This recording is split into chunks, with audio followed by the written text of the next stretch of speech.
Hinamon ng Philippine National Police si Police Lieutenant Colonel Jovi Espinido na maglabas ng ebidensya para patunayan ang kanyang mga alegasyon na pinakamalaking sindikato ang pambansang pulisya.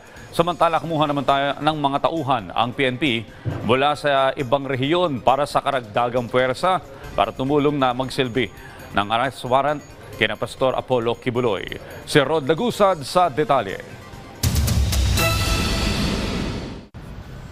Unfair. Ito ang tingin ng Philippine National Police sa naging payag ni Police Lieutenant Colonel Jovi Espinido sa House Quad hearing ng PNP ang biggest crime group sa bansa.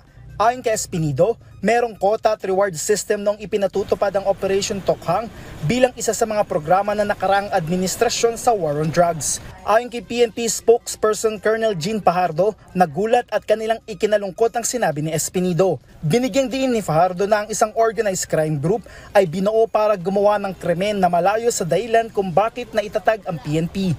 It created, it casted doubt at shadow doon sa integridad ng buong PNP. We're not talking about one single PNP officer but buong organisasyon yung sinasabi niya. May mga binanggit siyang mga pangalan, specific names at hahayaan po yung mga active at mga former police officers na mga binanggit niya para magsalita. Ito'y para sagutin at depensa ng kanilang mga sarili. Pero ayon kay Fajardo, hamon nito para maipakita na seryoso sila sa ginagawang paglilinis sa kanilang hanay. Anya, mahalaga din na hindi sila maging balat sibuyas.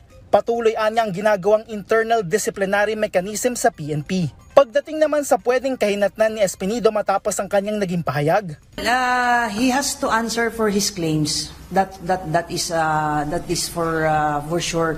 Meaning, kailangan nating matanong sa kanya. Iba yung accusation. Accusation is one thing, but proof is another thing. The PNP is also curious kung ano yung mga hawak niyang ebidensya at kung may mga hawak siyang mga ebidensya ay tutulungan natin. Bukas ang PNP sa anumang investigasyon. Anya, mas maganda kung may nilapitan si Espinido sa liderato ng PNP lalo't seryoso ang mga aligasyon. Pero nilinaw ni Fajardo na karapatan ni Espinido kung sa mga mambabatas niya nais magsalita. Walang direktang impormasyon si Fajardo kung may nilapitan man si Espinido bago umarap sa kamera. Bukas din ang PNP sa sino man na may ebidensya dahil hindi ito kinukonsinti ng PNP.